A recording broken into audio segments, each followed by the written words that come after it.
Suasana duka menyelimuti kediaman orang tua Praka Farizal Ramadan di Kulon Progo, Yogyakarta. Sejumlah tetangga berdatangan untuk menyampaikan bela sungkawa. Hingga kini keluarga masih menunggu informasi terkait kepulangan jenazah ke tanah air. Ayah Praka Farizal bercerita dirinya sempat berkomunikasi singkat dengan sang anak beberapa hari sebelum insiden yang merenggut nyawa anaknya. Dari Koramil katanya apa belum jelas. Kalau saat ini informasi yang diterima keluarga gimana Bu untuk istri dan anaknya?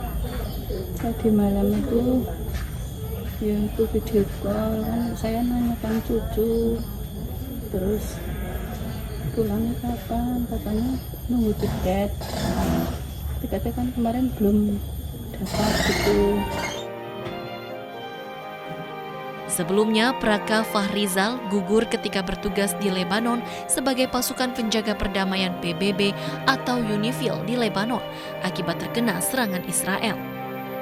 Praka Farizal gugur meninggalkan seorang istri dan seorang anak perempuan yang berusia 2 tahun. Dari Kabupaten Kulon Progo, Yogyakarta, Basuki Budi Utomo, iNews melaporkan.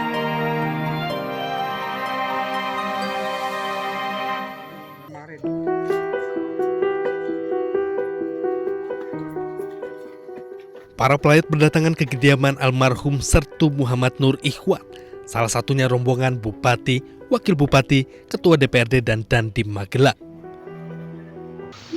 Sebagai perwakilan dari pemerintah daerah merasa berbangga ada salah satu putra terbaik kita ikut menjadi pasukan perdamaian, namun sayangnya Mas Ikhwan ini gugur di dalam tugas, dan ini adalah salah satu putra terbaik dari Kabupaten Magelang. Ya, sudah tentu dan sudah selayaknya kita sektor Kopjemda untuk ikut berbelasungkawa. Menurut Komandan Kodim 0705 Magelang, Letkol Infantri Afrizal Rahmat, rencananya pemakaman almarhum akan dilakukan secara militer di pemakaman umum desa setempat. Perkiraan saya tidak bisa memastikan karena di sana juga akan diurus untuk manifestnya, kargo dan lain sebagainya. Jadi saya tidak bisa memastikan, mungkin nanti di berita nasional akan disampaikan. Sebagai bentuk penghargaan tertinggi atas dedikasi dan pengabdian di kancah internasional, negara melalui TNI akan memproses kenaikan pangkat luar biasa bagi almarhum. Almarhum Sertu Muhammad Nur Ikhwan adalah salah satu prajurit yang gugur saat hendak melakukan proses evakuasi rekannya yang sebelumnya gugur akibat korban serangan Israel. Dari Magelang, Jawa Tengah, Puji Hartono, iNews melaporkan.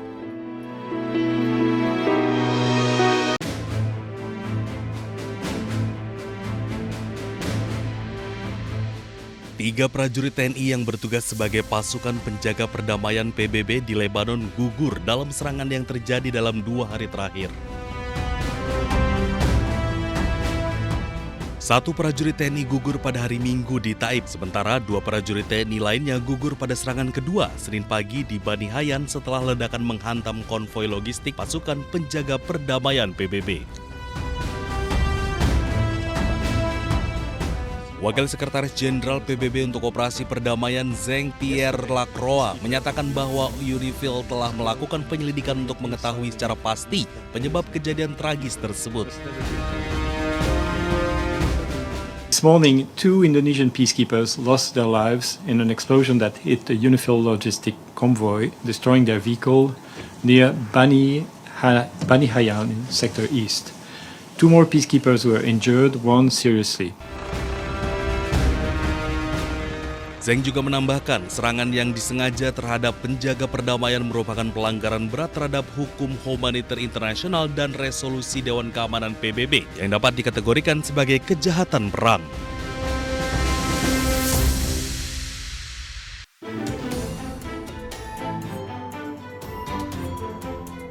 Indonesia berduka, 3 prajurit TNI yang bertugas sebagai pasukan penjaga perdamaian PBB di Lebanon gugur akibat serangan Israel.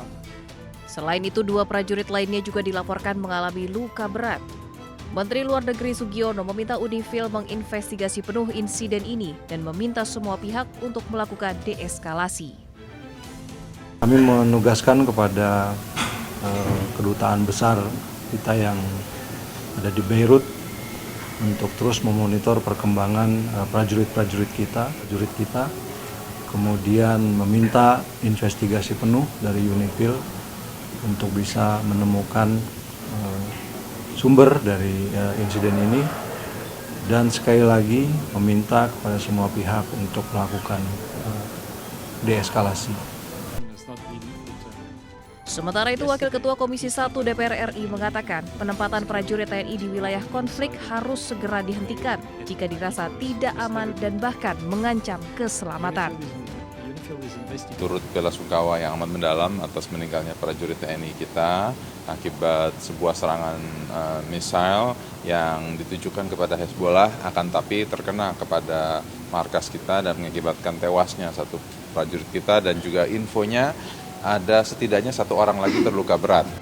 Indonesia memegang peranan yang sangat vital dalam United Nations Interim Force in Lebanon atau UNIFIL dengan mengirimkan prajurit sebanyak 756 personel TNI. Area pengerahan pasukan UNIFIL mencakup wilayah yang secara geopolitik sangat panas, yakni di perbatasan Lebanon dan Israel. Tim Liputan iNews melaporkan.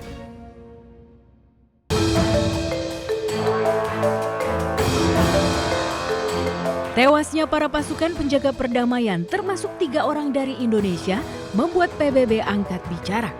Juru bicara PBB Stephen Dujarric menyebut serangan terhadap pasukan penjaga perdamaian adalah kejahatan perang. As you know, UNIFIL peacekeepers have been the subject of aggressive behavior, intimidation, and threats, and this must stop immediately. This Saturday, a UNIFIL convoy traveling along a coastal road near our headquarters in Nakora in Sector West was subjected to 6 warning shots fired by IDF elements stationed nearby, resulting in some small arms impact on one of our vehicles. Attacks on peacekeepers, as we've been saying quite a bit, is a grave violation of international humanitarian law and of Security Council Resolution 1701 and may amount to war crimes. They will need to be accountability. Meskipun PBB sudah menyebut serangan tersebut adalah pelanggaran perang, namun pihak IDF sendiri mengaku sedang meninjau insiden tersebut.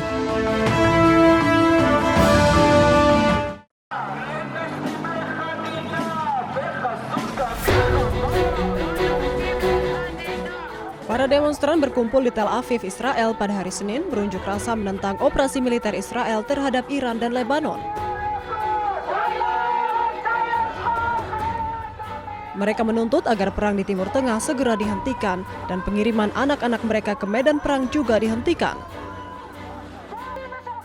Para pengunjuk rasa membawa bendera dan spanduk bertuliskan putra-putra kita tidak boleh menjadi korban perang untuk menaklukkan negara lain.